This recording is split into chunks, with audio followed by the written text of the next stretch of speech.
This announcement is for the information of passengers travelling on Qantas Flight 31, service to London via Singapore, shared service with our partner British Airways.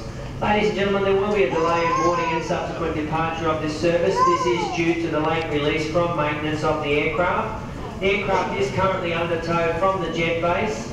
When the aircraft arrives on bay in approximately 10 minutes' time, it will be needed to be catered and prepared for its departure. We are working on a new